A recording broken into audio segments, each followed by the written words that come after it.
बिस्मिल्लाहिर्रहमानिर्रहीम। आज की इस वीडियो में हम काबा शरीफ के एक ऐसे करिश्मे के बारे में बताने वाले हैं जिसे सुनकर आपका दिल खुश हो जाएगा। आप चाहें वीडियो को लाइक करें या ना करें, लेकिन इस वीडियो को आखिर तक ज़रूर देखें। चलिए शुरू करते हैं। लाहौर में एक दूध बेचने वाला रहता था। उस नौजवान के दिल में हज करने की बहुत तलब थी। जब लोग हज करके वापस आते थे तो वह उनसे बहुत प्यार से मिलता था, उनके हाथ चूमता था। एक बार उसने हज के मौसम में लोगों से पूछना शुरू कर दिया कि हज पर कैसे जाते हैं, तो किसी ने उसको बता दिया हज के लिए कराची से जाते हैं, तो किसी ने उसको स्टेशन पर भी पहुंचा दिया। अब वो स्टेशन पर लोगों से पूछने लगा, मुझे कराची जाना है, कराची कैसे जाएं? तो कई दिनों तक लाहौर के स्टेशन पर फिरता रहा। फिर एक दिन ट्रेन के टीसी ने सोचा कि यह बेचारा कई दिनों से यहाँ पर घूम रहा है। चुनांचे ट्रेन के टीसी ने दूध वाले से कहा, तुम मेरे साथ ट्रेन में बैठ जाओ, मैं तुम्हें कराची ले चलता हूँ। और फिर वो कराची पहुँच गया।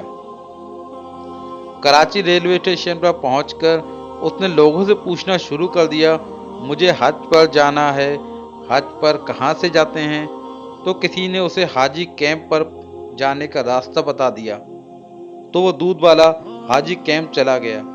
वहाँ पर बहुत से लोग हज पर जा रहे थे, लेकिन इस बेचारे के पास ना तो टिकट था, ना पासपोर्ट था, ना ही पैसे थे, मगर उसके दिल में हज करने का एक जज्बा था।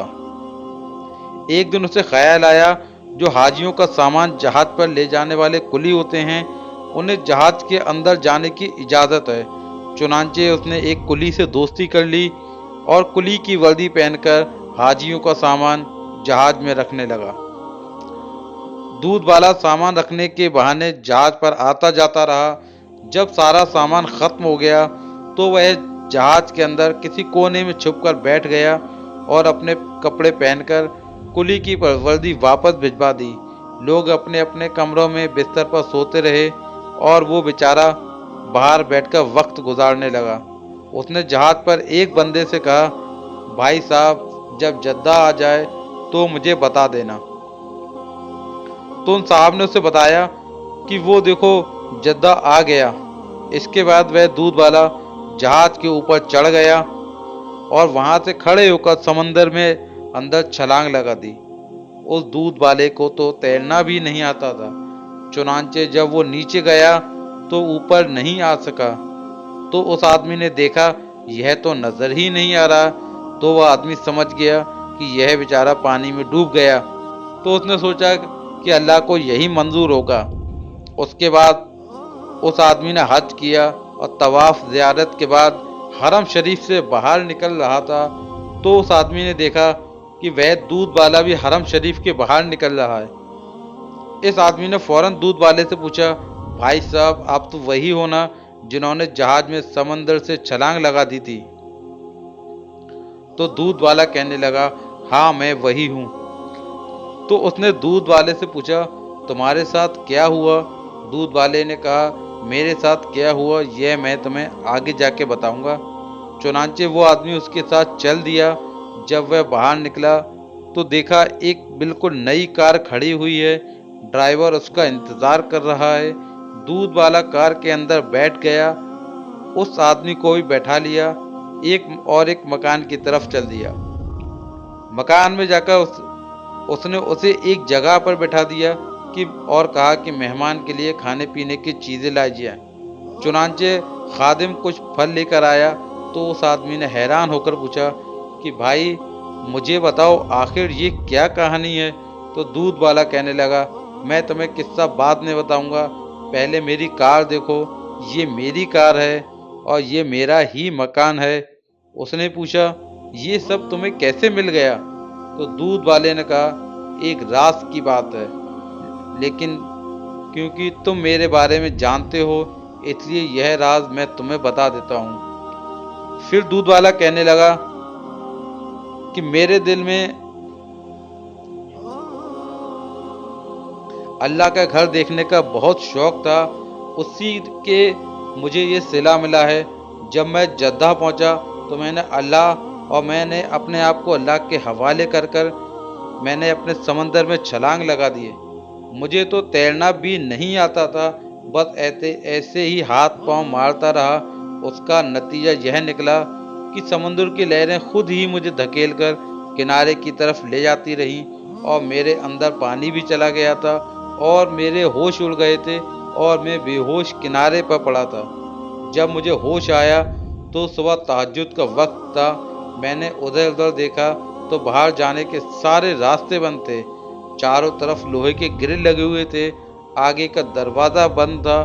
मैं उस ग्रिल के पास बैठ गया और मैंने ग्रिल के दूसरी तरफ देखा, एक घर है और इस घर के आंगन में एक गाय बंधी हुई है और दो आदमी उस गाय का दूध निकालने के लिए आए हैं, मगर गाय उनसे मानुस नहीं थी, जिसकी वजह से वह गाय उन लोगों के काबू में नहीं आ रही थी और वह लोग गाय का दूध नहीं निकाल पा रहे थे। लेकिन मेरा तो काम ही दूध का था। मैंने ये मंजर देखा तो मैंने आवाज़ देकर उनको अपनी तरफ मुतव्वो किया और इशारे से कहा कि इसका दूध मैं निकाल देता हूँ। वो लोग अरबी समझते और अरबी ही बोलते थे, इसलिए मैंने उनको इशारे इशारे में ही बता दिया कि मैं इस गाय का दूध निकाल सकता हूँ। अल्लाह की शान देखें, जहाँ मैं बंद था उस सामने वाली कोठी में रहने वाले सेठ के अंडर में ही था। उसका एक बेटा था। डॉक्टर ने उसे हिदायत दी हुई थी कि अपने बेटे को गाय का दूध पिलाए। उसने स्पेशल अपने बेटे के लिए गाय खरीदी हुई थी और गाय के अंदर दूध तो होता था मगर वह निकालने नहीं देती थी, जिसकी वजह से वो सेठ और उसकी बीवी बहुत ज़्यादा परेशान होती थी। अब मैंने उनसे कहा मैं गाय का दूध निकाल लेता हूँ, तो उन्होंने सेठ से कहा कि अंदर मुसाफिरों में से एक आदमी कहता है कि मैं दूध निकाल कर देता हूँ। सेठ ने कहा यह चाबी ले जाओ और जाकर उसे ले आओ। वह गेट का ताला खोलकर मेरे पास आकर मुझे सेठ के पास लेकर गया। जब मैंने गाय पर प्यार से अपना हाथ फेरा और उससे अपने अंदाज में बात की तो गाय मान गई। मैंने नीचे बैठकर उन्हें 8 से 10 लीटर गाय का दूध निकाल कर दे दिया। ये देखकर सेठ की बीवी बहुत ज़्यादा खुश हो गई और कहने लगी आज तो मेरा बेटा सारा दिन दूध पिएगा। फिर वह कहने लगी इस दूध वाले को कहीं जाने नहीं देना। जब मेरी सेठ से मुलाकात हुई तो उसने पूछा आप कौन हैं, कहाँ से आए हैं? तो मैंने कहा मैं पाकिस्तान से हज करने के लिए आया हूँ।